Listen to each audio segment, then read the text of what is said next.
Hello there. My name is Mackenzie. Welcome back to my channel, and thank you so much for being here. Today we are doing a Daughter of Smoke and Bone reading vlog because it's 3 books, and how else am I supposed to talk to you about 3 whole books without spoiling it? I don't know. This is why I do these reading vlogs. That's what they're here for. We're going to be talking spoilers. When I first started watching booktube videos, it was so cool to see everyone's opinions about new covers, because I felt loved the new covers that came out. I loved the ACOTAR covers that came out. I loved these covers that came out. The only ones lately that I have not been liking that are coming out, interestingly enough, I love one version of the new Witcher covers and not the other version of the Witcher covers. I also don't like the new Ice Planet Barbarian covers. So anyways, I really bought these because of the new covers and because it was a booktube darling at the time. 3 years ago. I have no idea what they're about. Go me. Once upon a time, an angel and a devil fell in love. It did not end well. I feel like I tried to write that story. So we have around the world, black handprints are appearing on doorways, scorched there by winged strangers who have crept through a slit in the sky. And in the tangled lanes of Prague, a young art student named Karu is about to be caught up in a brutal, otherworldly war when a stranger, beautiful, haunted Akiva, fixes his fire-colored eyes on her. The result is a star-crossed love whose roots drink deep of a violent past. Master storyteller and National Book Award finalist Laini Taylor comes a sweeping and gorgeously written modern fantasy about a forbidden love, an ancient and epic battle, and a hope for a world remade. So there's that. If it wasn't quite clear by all of my talk of wanting to do spoilers, we'll be doing spoilers. So this book is about 418. So let's go ahead, and I think I will touch base with you like 50-ish pages in. So I'll check in with you at chapter 8, tab, and then at chapter 34 also. So that way I can kind of give you some ideas all throughout the book how I'm feeling about it. All right, I will see you at our first check-in, chapter 8. Bye!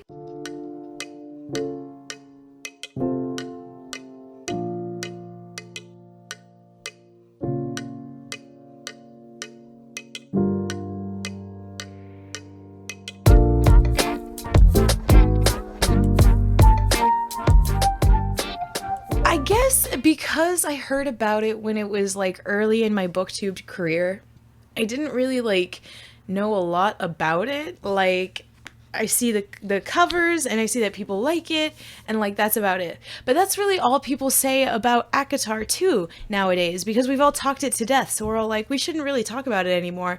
And then like someone new comes in and they're like, what is this book about? Getting new covers, looks really cool, let's pick it up. So I feel like I underhyped this for myself, and I just really wasn't that excited going in. And after reading like those 50 pages, like it's pretty dope. So we're following Karu in Prague, which is like a nice setting because it's one that I don't get very often. And I say that knowing full well that Lights of Prague is sitting over there right behind me on my TBR for October. So I'm really excited. It has like a really like Czechoslovakian Russian kind of vibe. Where's Prague set? Maybe it would help if I was just not an ignorant American. I know nothing about Eastern Europe. Not a damn thing. I'm looking at a map right now. So, I absolutely knew that there was Ireland, the UK, France, and Italy was there. Spain is down here. This isn't for you, it's for me. Anyways, Prague is in Czechia, which is bordered by Germany and Austria, and then I believe Russia on the other side.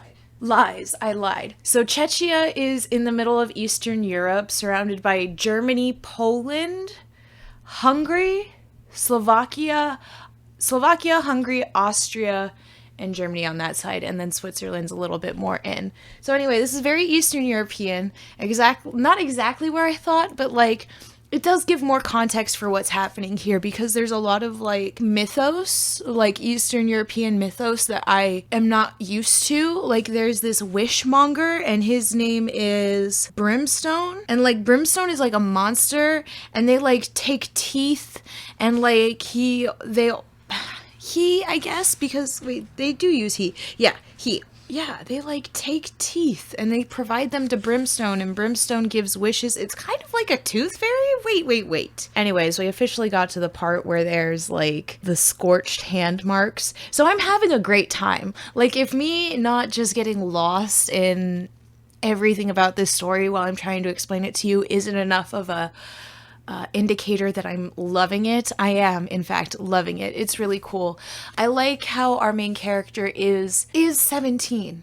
You know, like, it's hard to explain, but like as an adult, as like pretty far removed, not as far removed as I oftentimes feel, but like pretty removed from being 17 and having those like emotions about ex-boyfriends and about, you know, how you view yourself and who you are. And I think that it's a nice and true depiction of like those emotions. And it's not like YA in the sense that like an adult author who doesn't remember what it's like being 17 is writing about a 17-year-old.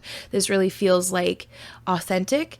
And I felt like the writing so far has been pretty great. There have been some lines that I really enjoy, one of which had me in the first half, and I don't know how I feel about the second half, so I'm going to read it to you. It's on page 21, and it's about nothing in particular. For the way loneliness is worse when you return to it after a reprieve, like the soul's version of putting on a wet bathing suit, clammy and miserable. And like, you absolutely have me in the first half, I just don't know how I feel about the second half, and maybe that's why I love that quote. So we're continuing on. We just saw black handprints all over and they start appearing everywhere, and now chapter 8 is called Gavriel's, which the wishmonger Brimstone has like levels of wishes, and like right now she has these things called like scuppies, and they are for little wishes, and Gavriel's are things to pay for big wishes. So we'll see where this continues to go. I love how when I originally read the pitch, once upon a time an angel and a devil fell in love, it did not end well.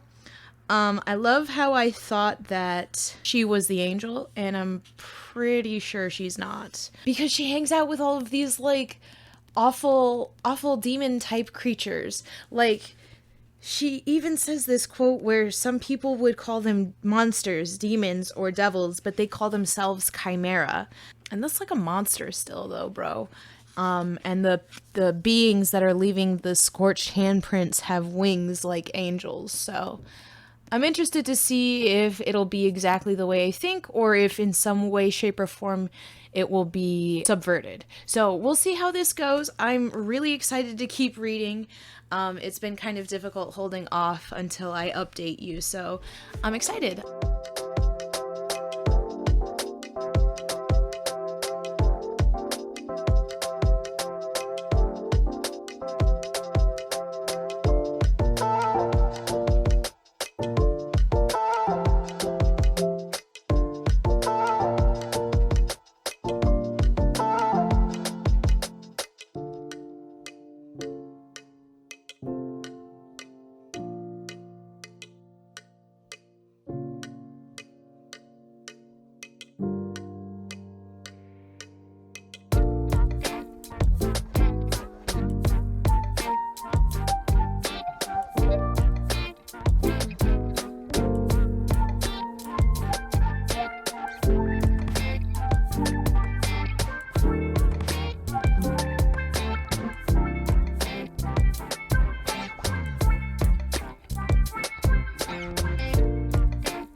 So we're just live, laugh, and loving this day, this lovely moment.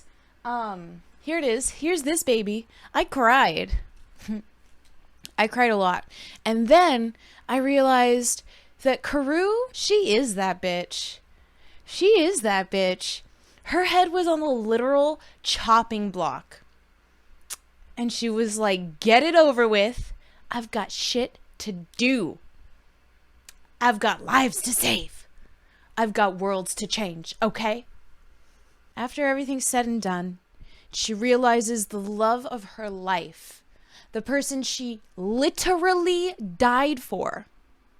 This man went and killed her only family twice over. Her family twice over. He didn't kill them twice over, but they were her family twice over, and he killed them. And she was like, you know what? I'm going to let you live with what you've done. And I'm going to go out and save the freaking world, okay? Because Karou knows that Brimstone isn't there. But she's still going to that portal, to the other world, to elsewhere, so that way she can save the fucking planet. Save their worlds, save their species, and stop the war. She is that bitch. She is that bitch. Especially considering that Akiva, this man, he was like, the love of my life died, and that means that your race, her race, no, they don't deserve the peace that we were planning. And so instead of peace, he chose revenge. Boy, weak ass boy. No, Akiva, come on. When I tell you that I told my husband at the very beginning when the handprints went off, I told him, I was like, oh, those chimera are dead. They are absolutely dead. But guess what? I didn't care about them yet. Like, I kind of cared about them, but not to the extent to where I was like, oh my God, they did all of this twice over for Madrigal and then for herself again. And grew her up to be nearly the same person, but with love in her life. And then I forgot. I forgot I had called it. And the whole like story's going by. And I'm like, oh, they must be alive because Karou is after them. So they must be alive. And if they're not alive, what does that mean? It means Akiva killed them. Okay, this is the next book. It is called Days of Blood and Starlight. So in this stunning sequel to the highly acclaimed Daughter of Smoke and Bone, Karou must decide how far she'll go to avenge her people. Filled with secrets and impossible choices, Days of Blood and Starlight finds Karou and Akiva on opposing sides as an age-old war stirs back to life. This bitch, they deserve to be on opposite sides. How fucking dare you, Akiva? You are lucky. I mean, he's not lucky. The best thing for like somebody is to be killed and then they never have to like feel again. But like someone who is genuinely remorseful for what they've done deserves to live in their fucking regret. So we'll see. I'm yammering. I've been here for 11 minutes already. All right, we're leaving. I will see you later. Hi, so here we are for a little update with this hello piece of hair that doesn't want to be part of the group. Okay, there we go. We're here. Bum, ba, da, bum. And, tonally, it feels like this book kind of has like almost like it's going back to the beginning a little bit. So like there's no mystery really because we fully understand the world and our characters in it and their place and their role in their society, as well as the role in the war that is going on between the angels and the chimera. So there's like no mystery, but what there is hopelessness, and so it feels like there's somewhere for the story to go. So right now we have Karou, who is working with the Chimera army currently, the only ones that are left. There's about like 60 of them, and then a lot of people have been enslaved. So right now their rebellion army is about 60. The army is being led by Thiago, the White Wolf, the one who murdered Karou, which like It's so interesting because this is kind of giving the same vibes that the Daevabad trilogy did, where it's like these groups of people who have been fighting this war for so long that there have been atrocities on both sides. And so how do you determine, like, where's the point you move on? Like, everyone's going to commit an atrocity until we are finally at a place where someone decides, like, it doesn't matter anymore. It's time for peace, you know? So it's giving those vibes. Brimstone said something when he was dying, and he said that either life or death is your master, and that the Chimera just want to live. They don't want to kill anybody. They just want to live, and they're killing because they're not able to live. So it's like an interesting philosophical conversation that's going on. So we have Karoo working with the White Wolf. She feels like all of the Chimera soldiers don't really like her. Come to find out that Thiago is telling all of the soldiers that she is still a traitor, that they cannot trust her, that they need to keep their eye on her, all that stuff. So she's in a tenuous spot right now. And then there is also Akiva, who is working with the Seraphim. Again, he thinks Karoo is dead. So even worse, he's lost the love of his life again. And so he decides to go back to the army? Like, it's not like Karoo betrayed him and now he's like, I have to fight for my Seraphim brothers and sisters, like how Karoo feels. No. Akiva's just like, I'm going to go back to the army because I have seemingly nowhere else to go. What? I don't understand what he's doing. I mean, we're officially at the point where him and his brother and sister are like, well, not his sister yet, but him and his brother are like protecting the Chimera innocents that they come across, as opposed to making sure that they annihilate them. So that's kind of cool, but I know that wasn't the fucking plan. And so I just have no idea why he's even here or doing what he's doing. Karoo is she has no hope. She's just sad and depressed, and she's a coward, and she hates this war, and she feels like she betrayed her people, the Chimera. And it's kind of sad. It's really sad, actually. It does this really nice thing where it's not just told in one perspective. We get perspectives from Karoo and from Akiva, and then there are also some perspectives from Chimera soldiers and Chimera innocents who are running away from what the angels are doing. So it builds, and it's good plot that's happening, but it does feel like, in the grand scheme of things, like at the beginning, I wasn't quite sure I was going to like it because Karoo's with the White Wolf and like all the Chimera hate her for some reason. And I'm like, why do they hate you if you're bringing them all back? I mean, yes, you might have betrayed them in the past, but like you're helping them now and you died for your sins, just like they all do. It was kind of irritating that she was staying with these people who don't like her, but at least now I know that it is Thiago who is making them not like her, as opposed to they just don't like her for reasons. So I'm interested to see where that goes. I want to see what Akiva is going to do, because it seems like every time that Karoo dies, or he thinks that she does, he's like, you know what, I've given up and I'm just gonna be a stupid ass angel again. And it's like, but dude, why? Like, what is your motivation? He just wants to be with Karoo or Madrigal, and if she's not alive, he doesn't care. I don't really think you deserve her, but okay. All right, I'm gonna stop here. All right, I'll see you in a little bit. Okay, bye.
resurrecting her rapist?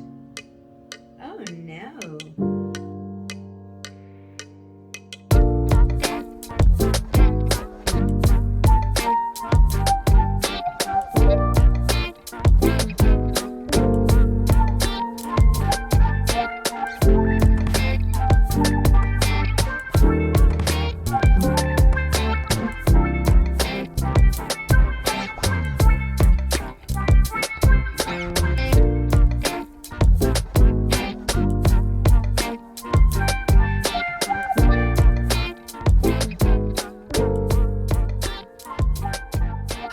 You guys, like, I was so nervous when this was ending. Can I tell you why? Let me tell you why. Let's start at the beginning, Mackenzie. Let's start at the beginning. So we're going to go ahead and give this a big fat old content warning for attempted rape on page, described in detail. It's awful. I had to stop the audiobook and skip the chapter to move the fuck on. It was only attempt, and she did save herself. The White Wolf, as if it wasn't bad enough that he was this awful monstrosity. Like, he was already a bad guy. And I'm pretty sure in book 1 there were hints that Madrigal knew that he wasn't always taking consent with the women he was sleeping with. But, like, I just really did not need it to happen. I didn't need it on page. I don't know. This book does a lot of things, this story does a lot of things where it will skip over certain parts to leave you in the dark, and then it'll re-explain what happened. And I really felt like that scene in particular should have been one that we skipped and revisited, because it was triggering. I did not have a good time. And in fact, it's the very next scene of hers that is skipped. So the way that she stops him from raping her is she kills him. Then it skips a whole scene. And then when we're back with Carew next, the White Wolf is alive. Not resurrecting your rapist and expecting me to continue on in the story. When I tell you that I had to look up spoilers for the ending of this book to figure out if I needed to continue this series, I truly thought that all logic went out the door. I was about to question everything about myself and this story because it's so well told about, you know, the battles and the people and who's right and who's wrong, and there's no really right or wrong because we're all doing awful things trying to live, and then it's like, boom, resurrect your rapist. You couldn't, I do not believe you. I had to look up spoilers, and thank fucking God it's not actually Thiago's soul. It's Thiago's body. But after she kills Thiago, the other Kieran, Ziri, comes down and is like, I see what happened. And Carew's like, I can't, I just killed the White Wolf, and the Chimera are never gonna follow me, they're never gonna believe me, who knows if they even will care, and I'll never be able to help. And like, what do we do? And the White Wolf was on this tirade, this crusade of killing all of these innocent people. What are we gonna do? And Ziri's like, I'm gonna save the fucking day is what I'm gonna do. He kills himself so that way Carew can put his soul in Thiago's body. So that way Thiago still exists, but their campaign will be much more about making peace and saving the rest of the Chimera as opposed to killing innocents. So that happened, and so Carew brought the Chimera, and Akiva brought his sect of angels, the ones that were fathered just for war specifically, and I think it's really sweet and really cute that it kind of felt like a just coming together, so that was really nice. The ending put a horrible taste in my mouth.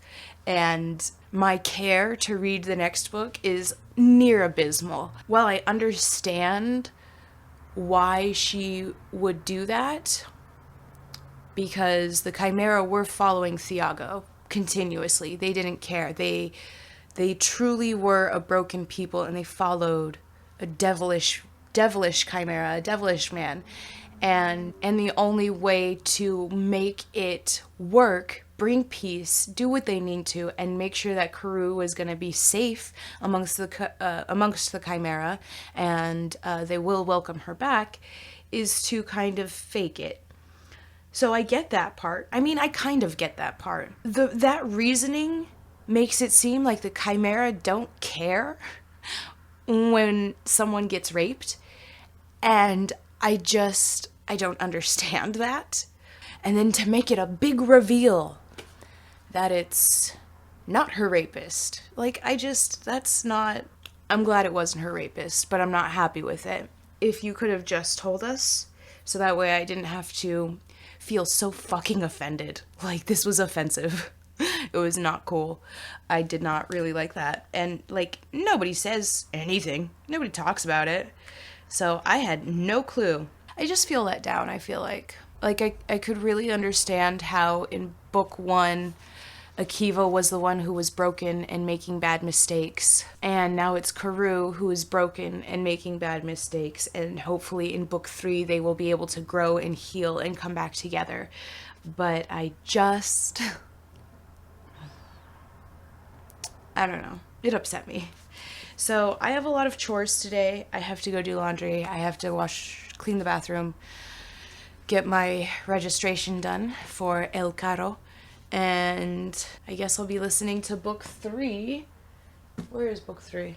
So I guess I'll be listening to book 3 while we do all of that. This one is Dreams of Gods and Monsters. This is the cover. It's eye-catching, really. So in this one, what we've really got is the sect of angels that are being led by their general, JL, is invading the human world. So that way they can get the weapons from the humans, because they look like angels, obviously. And all of humanity is obsessed with religion, obviously. And you know what? That is also something that's frustrating to me, is that, like, the angels are like, yeah, the world all has religion, and so now we will be able to manipulate them into believing that we are the good guys. Ugh, God, leave the stupid humanity out of it. Like, leave us out of it. My world is already too fucked up with all of these religious people trying to control my body because they believe it's right. So the angels are invading, and Akiva's sect of soldiers and Karoo's sect of Chimera are working together to, and I also wanted to read Strange the Dreamer, and like now, I just don't want to. Like, someone who's just so cavalier about bringing up rape scenes and then, like, I hate it. I hate it. It's so upsetting to me. I don't want to read this. Big old the end. It's like SpongeBob trying to write his paper. Look at that. I think we'll go ahead and check in here at chapter 23. Check in with you later. Hopefully this is good enough to, like, distract me from how bad the second one was. Yeah, let's keep our fingers crossed. I have new shelves. I will link that video up above for you guys, because I think it was the video right before this one. So if you want to see me redecorate my shelves, that'll be up there for you. I also wanted to check in really briefly, mainly because I forgot that there is a book 2.5 in between book 2 and 3, obviously, because it's book 2.5. So it's called Night of Cake and Puppets, and it's 250 pages. So, like, can I call it a novella? I struggle with being able to do that. Anyways, regardless, it is about Susanna and Mick, and it's about the first day where she does that whole treasure hunt for him to, like, so they could meet and kiss and be a couple, whatever. So it was really cute. I thought it was really sweet. I thought it was, like, a quick moment to be like, hey, we're about to get into the literal apocalypse, so I thought we could do a love story first, and a simple one that's just full of humans with a little bit of magic. And that was kind of cute. I don't know how I feel really going in to the third book. I guess I feel a little bit better going into it now after reading Night of Cake and Puppets, but I don't know. I mean, Thiago's dead, so like my biggest complaint is done. I just really, really want... Now it's like the whole expectation of the ending and wanting it to be really good. And I'm just nervous that it's not gonna be. Honey, you've got a big storm coming. Nervous. So I am on chapter 27. I think this is a little bit further than I said I was going to check in with you guys at. I think I said I was going to check in here at the whole point. But now we're on Just Creatures in the World, and I don't know, my intrigue is so low for this. I don't care. How did I go from caring so much to not giving two shits? Peru changed. She changed, and I don't like it. Yeah, I don't know. I don't know how much I care, really. Like, there are still some, like, great lines. And then there's, like, this side character who's around called Eliza. So, like, the angels infiltrated the world. They came. And they're like, hey, we're the divine angels from Christianity. And we have been fighting this war of beasts, and we have tried to make sure that you didn't even know about it. But now their forces are too strong, and now you have to know about it. So there's that. So because of that, we have this side character, presumably a human, named Erica, who is like possibly an angel, because she's like, in this last part, she says the thought that she was chasing was, I will know what the angels are. It was really, will I know what I am? And I'm like, who the fuck is this character being introduced in the last book? I really love how seamless the POV switch is, and how all of the characters aren't like, the side characters aren't like that important, but they help flesh out the world, which is great. But like, to have this whole mystery in book 3, and I like, don't get me wrong, until the very end of book 2, I loved it. So it's not that I hate 3-book series or like multiple long book series. I often love the middle books of most series just because they're so fun to be with those characters for so long. But I have been with these people for too long. I just really, like, I can't entirely put my finger on it. The pacing might be... No, I don't even feel like the pacing's wrong. The pacing is okay. It's a little slow, but that's not a bad thing for me. I feel like absolutely Karou has changed. Like, she is not who she was in book 1. And I know that after book 1, there was a whole molding of Madrigal and Karou into one person. Like, even getting the perspectives from Madrigal, I didn't expect her to be such a pushover, like such a weakling, you know? When she's finally melded with her two selves, she even says that if Akiva hadn't come, she probably would have let herself be married off to the White Wolf and have done nothing about anything. And I'm like, what? What? I could get that, like, love changes somebody, right? And that's what this story is supposed to be about, that their love was so intense and so strong that they could stop wars with it, which is such a beautiful little premise. And then Akiva just kept being a fucking douchebag. Yes, let's go kill her entire family, even though I know the Chimera aren't all that bad. And let's also go back and serve the angels for whatever godforsaken reason. Even if she was dead, why would you do such a thing? You were free. You didn't have to go back to anyone. No one was after you. You could have been free forever.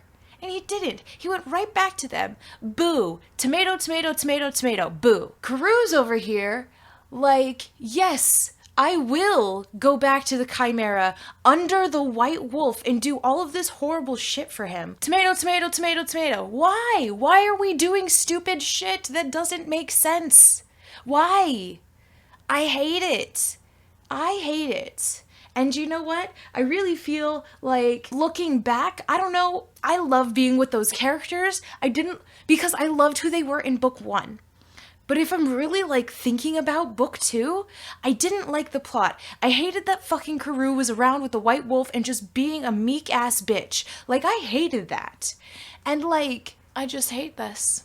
I mean, yeah, no, I hate it. I do. I hate it.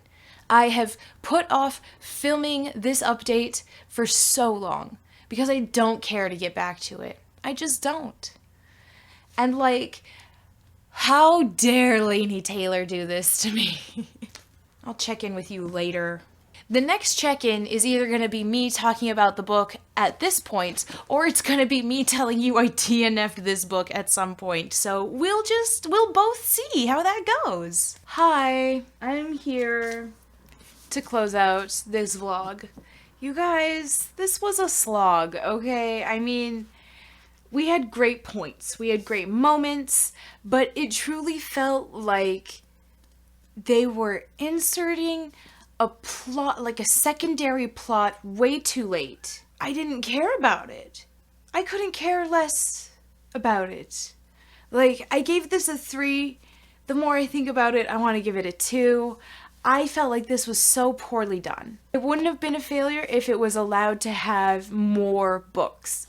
If instead of being 3 600-page books, it potentially needed to be like 5 or 6 400-page books. And with that, it would have this space to eventually spell out what it was trying to do with the secondary plot, because without that, I have no idea what was happening there. I hated it. It was not good. Not good at all. It also falls into like a very bad, like, fakey love triangle plot, and I hated it. But what I really like about these books is like the writing and the diction and the word choice and how everything is spelled out together, and then the themes come in and wrap you all in a blanket, and even though it's hard and difficult, it's nice and rewarding. And I don't know, it was a very big disappointment, and I just can't